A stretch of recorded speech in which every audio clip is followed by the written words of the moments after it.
جاتے ہیں تو آپ کو جہنم میں ڈالا ہی نہیں جائے گا، تو خون کی نار سے آپ محفوظ ہو جائے گا۔ اور تیسرا طبقہ کیا ہے؟ مشتبہات سے بچنا، جس کے بارے میں شک ہے یہ حلال ہے کہ حرام ہے، یہ جائز ہے کہ ناجائز ہے، اگر آپ شک میں پڑ جائیں اس چیز کو آپ چھوڑ دیجئے۔ اگر آپ شکوک والی چیزوں سے بچ جاتے ہیں، اللہ تبارک و تعالیٰ انعام کے طور پر جنت میں آپ کا مقام بڑا اونچا عطا فرمائے۔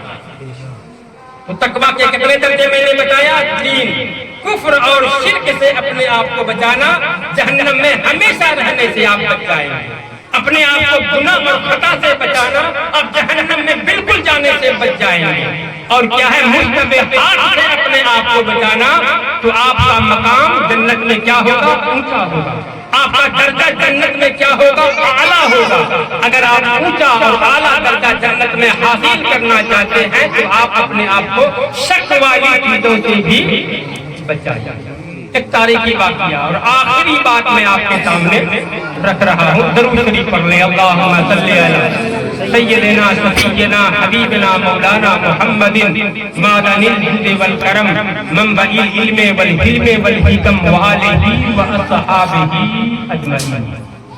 ایک بزرگ تھے، اس کا نام تھا شیخ علی۔ ایک بزرگ تھے، نام کیا تھا اس کا؟ شیخ علی۔ بہت بڑے بزرگ تھے، وہ حج کرنے کے لیے جا رہے تھے۔ راستے میں ایک عیسائی اپنے عیسائیت کو چھپا لیا، مسلمان کا لباس پہنا، ظاہری رنگ و روپ مسلمان کا ظاہر کیا اور شیخ علی کے پاس پہنچا۔ حضور کہاں جا رہے ہیں؟ میں حج کے لیے جا رہا ہوں۔ کہا حضور میں بھی بڑا جگہ جا رہا ہوں، اگر آپ اجازت دیں تو میں آپ کے ساتھ سفر کرنے لگوں۔ حضرت شیخ علی نے فرمایا میرے ساتھ بیٹا سفر کرو گے تو بڑی پریشانی ہوگی، راستے میں کئی دن تک کبھی کھانا نہیں ملے گا، کبھی پانی نہیں ملے گا، میرے ساتھ سفر کرنے میں پریشانی ہوگی۔ اس نے کہا حضور جو بھی پریشانی ہوگی میں ساری پریشانیوں کو برداشت کر لوں گا، لیکن آپ کے ساتھ سفر کرنا چاہتا ہوں، اجازت دے دیجیے۔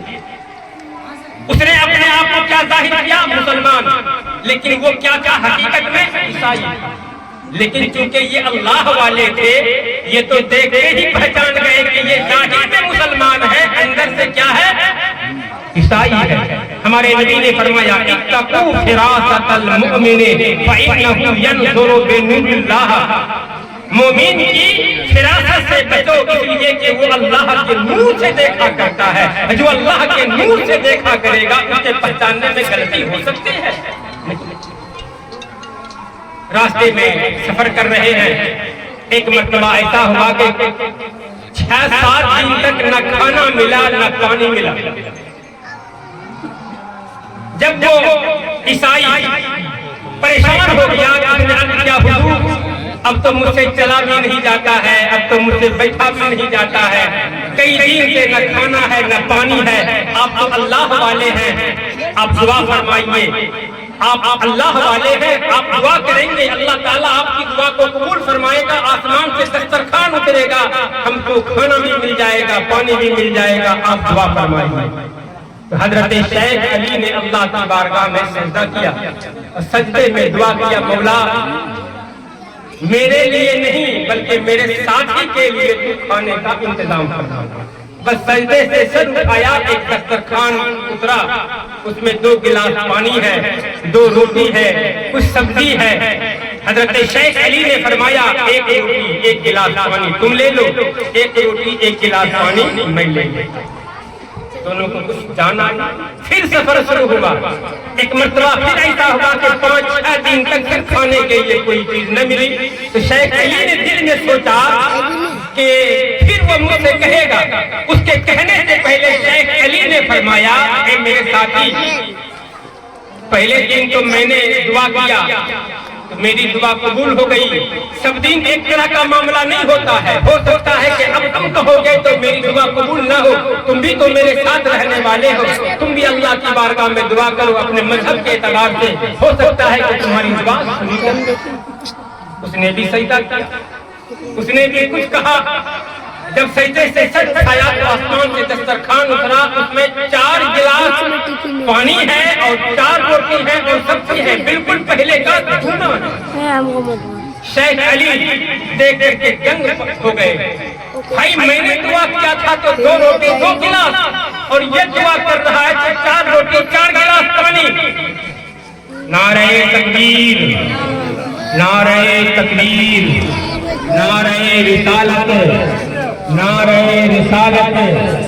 صاحب سجادہ، صاحب سجادہ حضرت مولانا سیدین صاحب قبلہ، نعرہ تکبیر، نعرہ رسالت. آپ حضرات نے بادب تشریف رکھیں. حضور صاحب سجادہ حضرت علامہ الحاج الشاہ بابو سیدین صاحب قبلہ قادری، فریدی، نوری، طیبی آپ کے بیچ تشریف لا چکے ہیں. بس حضرت جی کا انتقال ہو رہا تھا اور اللہ کا کرم ہے کہ حضرت ہمارے اور آپ کے بیچ جلوہ بار ہو چکے ہیں. بس میں جو بات آپ کے سامنے رکھ رہا تھا اس کی تکمیل کرتا ہوں، پھر میں اپنے گفتگو ختم کرتا ہوں. ایک مرتبہ پہلے درود شریف پڑھ لیں. اللہم صلی علی سیدنا نبینا حبیبنا مولانا محمد معدن الجود والکرم منبع العلم والحلم والحکم وآلہ واصحابہ اجمعین. میں یہ کہہ رہا تھا جب عیسائی نے دعا کیا تو 4 گلاس پانی اور 4 روٹی، سالن اور سبزی، ساتھ میں ایک دسترخوان کے ذریعہ اس کے پاس آیا. اس نے کہا حضور بس اللہ نے میری دعا قبول فرما لیا ہے، جو آپ لے لیجیے تو میں لے لیتا ہوں. شیخ علی نے فرمایا دل میں سوچا میں تو ایمان والا تھا، میں نے اللہ کو سجدہ کیا اور اللہ کا اوپر میرا ایمان ہے تو اللہ نے 2 روٹی 2 گلاس پانی کا نزول فرمایا. یہ تو ایمان والا ہے ہی نہیں، یہ تو عیسائی ہے. ہو سکتا ہے یہ جادو کا کمال ہو سکتا ہے کہ کوئی شعبدہ ہو سکتا ہے کوئی کچھ ویسی حرکت ہو جس کی وجہ سے یہ کھانا آ گیا ہے، اور جادو کا کھانا تو ہمارے لیے حلال ہے. اس سوچ میں پڑ گئے کہ کھاؤں کہ نہ کھاؤں، اگر کھاتا ہو تو حرام نہیں کھانا پڑے گا. ابھی اسی سوچ میں دل میں تہیا کہ کھاؤں گا نہیں، دل میں ارادہ ہو گیا کہ کھاؤں گا نہیں. اس لیے کہ جب ایمان والا نہیں تو کہیں تو ہوگا. جب آپ نکر کرنے لگے، ٹال مٹول کرنے لگے تو اس نے کہا حضور آئیے اور کھانے سے پہلے آپ مجھ سے کچھ خوشخبری بھی سن لیجیے. کہا وہ کیا ہے؟ کہا جب میں نے سجدے میں سر رکھا تھا، آپ کو پہلے ہی سے پتا ہے کہ میں مومن نہیں ہوں، میں عیسائی ہوں. جب میں نے سجدے میں سر رکھا تو میں نے کہا اے اللہ اگر تیرے نزدیک مذہب اسلام سچا مذہب ہے تو مذہب اسلام کے سچائی کے صدقے میں 2 روٹی اور 2 گلاس پانی کا نزول فرما. دوسری دعا میں نے رب کی بارگاہ میں یہ کیا تھا اے اللہ اگر شیخ علی تیری بارگاہ میں مقبول بندہ ہے تو اس کے صدقے میں 2 روٹی اور 2 گلاس پانی کا نزول فرما دیجیے. حضرت یہ جو نزول ہوا ہے اس میں میرا کوئی کمال نہیں ہے، آپ کے مذہب اسلام کا کمال ہے اور آپ کی ولایت کی دلیل کا یہ نتیجہ ہے. پہلے حضرت شیخ علی نے خوشی کا اظہار کیا، کہا حضور آئیے بعد میں پہلے آپ مجھ کو کلمہ طیب لا الہ الا اللہ محمد رسول اللہ پڑھا کر کے مذہب اسلام میں داخل کرنا. اس واقعے کو بیان کرنے کا میرا مقصد یہ ہے کہ شیخ علی کا ایمان کتنا کامل ایمان آ گیا ہے، لیکن کھانے میں تردد ہے. 2 کی جگہ 4 آ گیا ہے، فیصلہ ہے کہ نہیں کھاؤں گا. ہو سکتا ہے کہ جادو کا کمال ہے، ہو سکتا ہے کہ ہاتھ کی صفائی ہو سکتا ہے کہ کچھ نہ کچھ ہو، لیکن ایمان کامل جب ہوتا ہے اور تقویٰ کا عالم دیکھیے کچھ بھی ہو جائے کھاؤں گا نہیں. جب اس بات کی تصدیق ہو گئی کہ اس میں ہمارا کوئی کمال نہیں، ہمارے دین اسلام کا کمال ہے اور ہمارے ولایت کی دلیل ہے تو آپ اس کو بخوشی کھاتے ہیں. میرے کہنے کا مطلب یہ ہے اللہ کا ولی کون ہوتا ہے؟ الذین آمنوا وکانوا یتقون. جو اللہ والے ہوا کرتے ہیں وہ کامل ایمان والے بھی ہوتے ہیں اور کامل تقویٰ والے بھی ہوا کرتے ہیں. اور حقیقت یہ ہے جو اللہ والے ہوا کرتے ہیں اس کے لیے تو آسانی ہے ہی، دوسروں کے لیے بھی آسانی کا راستہ ہموار کر دیا کرتے ہیں۔ ان کے پوسٹر میں لکھا ہوا ہے جشن غوث الورا۔ اس کے حوالے سے ایک بات اور منافقت سے ایک جملہ آپ کے سامنے رکھ رہا ہوں۔ حضور شیخ عبد القادر محی الدین جیلانی کو پوری دنیا جانتی ہے، بڑے تو بڑے بچے بھی جانتے ہیں، پڑھے لکھے تو پڑھے لکھے جاہل لوگ بھی جانتے ہیں حضور غوث پاک کو۔ حضور غوث پاک کا ایک مصاحب، ایک رکابدار تھا، نام تھا ابو العباس احمد۔ ابو العباس احمد وہ حضور غوث پاک کا رکابدار تھا۔ رکابدار کس کو کہتے ہیں؟ جب کوئی پیر و مرشد چلا کرتے ہیں تو اس کے کھانے اس کے پینے کی چیز کو اپنے سر پر اٹھائے ہوا ایک بندہ چلتا ہے، اس کو کہتے ہیں صاحب رکاب یا رکابدار۔ تو حضور غوث پاک کا ایک بندہ تھا، ایک غلام تھا، ایک خادم تھا، جہاں بھی آپ جاتے تھے وہ آپ کے ساتھ و سامان کو اپنے سر پر لے کر کے بغل بغل چلا کرتا تھا۔ کب حضور فرما لیں، کب حضور پانی کا مطالبہ کر لیں، کب حضور کھانے کے لیے مانگ لیں تو ہم کہاں جائیں گے؟ حضور کا اشارہ ہوگا، حاضر کر دیا۔ اس کا نام کیا تھا؟ ابو العباس احمد رحمت اللہ علیہ۔ وہ فرماتے ہیں کہ ایک مرتبہ بغداد میں قحط آیا، خشکسالی آئی، بھوک کا دور آیا۔ اس بھوک کے دور میں میرے بچے بھی قحط سالی کا شکار ہو گئے، گھر میں چولہا نہیں جلنے لگا، بچے بھوکے رہنے لگے۔ تو میں ایک مرتبہ غوث پاک کی بارگاہ میں تنہائی میں گیا، کہا حضور آپ جانتے ہیں بغداد میں قحط سالی ہے، میرے بچے بھوکے رہ رہے ہیں، میں آپ کا رکابدار ہوں، آپ کا مصاحب ہوں، آگو بازو چلنے والا ہوں، آپ اللہ کے ولی ہیں، دعا فرما دیجیے۔ حضور دعا بھی فرما دیجیے اور کچھ عنایت بھی فرما دیجیے۔